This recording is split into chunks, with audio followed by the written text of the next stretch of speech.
When we think of role models, most people think of their parents, teachers, or best friends. But who was your model in children's television? Most of us know him as Mr. Fred Rogers, or just simply Mr. Rogers. Fred McFeely Rogers was born on March 20th, 1928 in Latrobe, Pennsylvania, about 40 miles outside of Pittsburgh. He was born to James and Nancy Rogers. James was a very successful businessman who was president of the McFeely Brick Company, which was one of Latrobe's largest businesses. Nancy's father, Fred Brooks McFeely, whom Rogers was named after, was an entrepreneur. Nancy knitted sweaters for American soldiers from western Pennsylvania who were fighting in Europe and regularly volunteered at the Latrobe Hospital.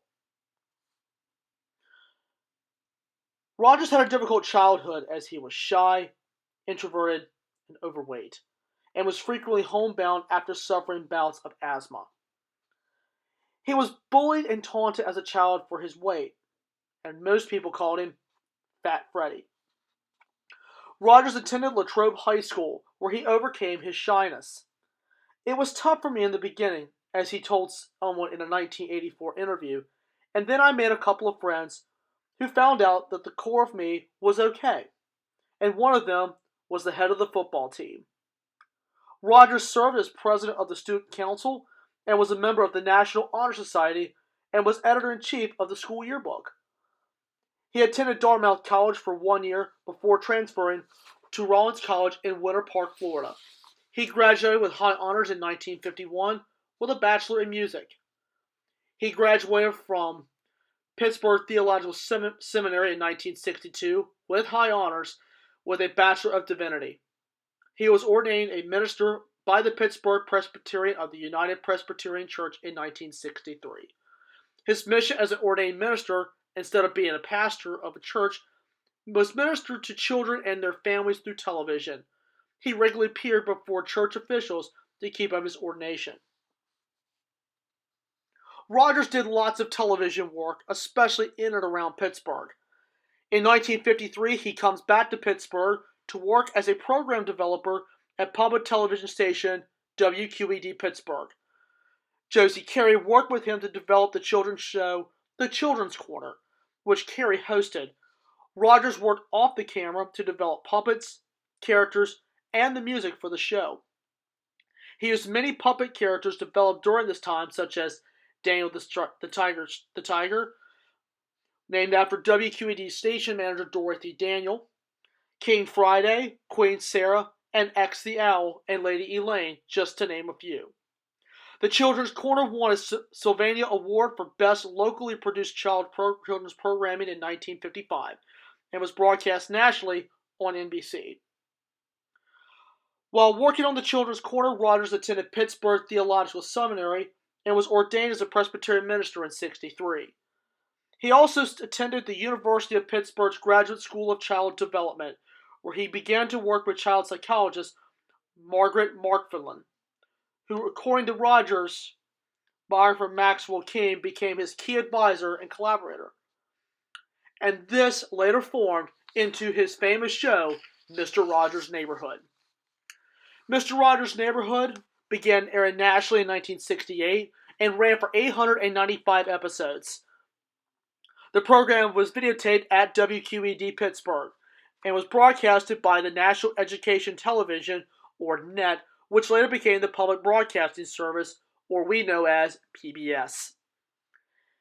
Its first season had 180 black and white episodes, each subsequent season filmed in color and funded by the Public Broadcasting Service, the Sears Roebuck Foundation, and other charities, which consisted of 65 episodes. And they were also one of their major donors was Family Communications. By the time the program ended in production in December of 2000, the average rating was about 0.7% of television households, or 680,000 homes, and it aired on 384 PBS stations. At its peak from 1985 to 1986, its ratings were at 2.1%, or 1.8 million homes. The production of Mr. Rogers' Neighborhood ended in December of 2000, and the last original episode aired in 2001. but PBS continues to run air reruns. By 2016, it was the third longest running program in PBS television history. Many of the sets and props used in Mr. Rogers' Neighborhood, like the trolley, my favorite piece, the sneakers, and the castle, were created for Rogers' show in Toronto by CBC designers and producers. The program incorporated most of the highly imaginative elements that later became famous, such as its slow pace and host's quiet manner. The format of Mr. Rogers' Neighborhood remained unchanged for most of its production. Every episode began with a camera's eye view of a model of a neighborhood, which as a matter of fact is HO scale for all you model railroad enthusiasts. And it always opened with the song, Won't You Be My Neighbor? And the music director was Johnny Costa. It was inspired by Beethoven's Sonata is played. The candles zoom in the model representing Mr. Rogers' house, then cuts into the inside of the house and pans across the room when Rogers opens the door, as we all know. And during the end of the show, he always ends with a song, It's Such a Good Feeling. For the ones of you who have not seen the show, it's definitely a show you need to watch. He often feeds the fish, would make a trip down neighborhood make-believe, cleans up any props he has used, and returns to the front room, the main room. He emphasized young children's social and emotional needs, unlike any other PBS show. Sesame Street premiered in '69, but didn't focus on cognitive learning. 1975, Rogers stopped producing Mr. Rogers' Neighborhood for a brief time to focus on adult programming. Reruns of the Neighborhood continued to air on PBS. King reports that the discussion caught many of the co-workers and supporters off guard. Rogers continued to confer with McFarlane about child development and early childhood education.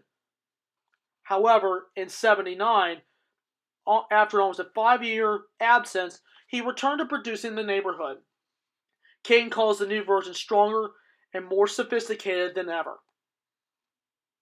Rogers retired from producing The Neighborhood in 2001 at age 73. Although the reruns continue to air, he and the FCI have been making about 2 or 3 weeks of new programming per year for many years. Flashback to 1969. Rogers testified before the Senate on funding for children's television. The U.S. President at the time, Lyndon Johnson, proposed a $20 million bill for creation of PBS before he left office, before his successor, Richard Nixon, wanted to cut the funding to $10 million. Even though Rogers was not nationally known at this time, he was chosen to testify because of his ability to make persuasive arguments and to connect emotionally with his audience. As discussion went on between him and Senator Pastore at the time, the congressional funding for PBS was increased from $9 million to $22 million. In 1970, President Nixon appointed Rogers as chair of the White House Conference on Child and Youth. After Rogers retired in 2001, he remained studying spirituality and religion. But in the summer of 2002, his chronic stomachache had become very severe and had to see the doctor. And the doctor diagnosed him with stomach cancer in October of 2002.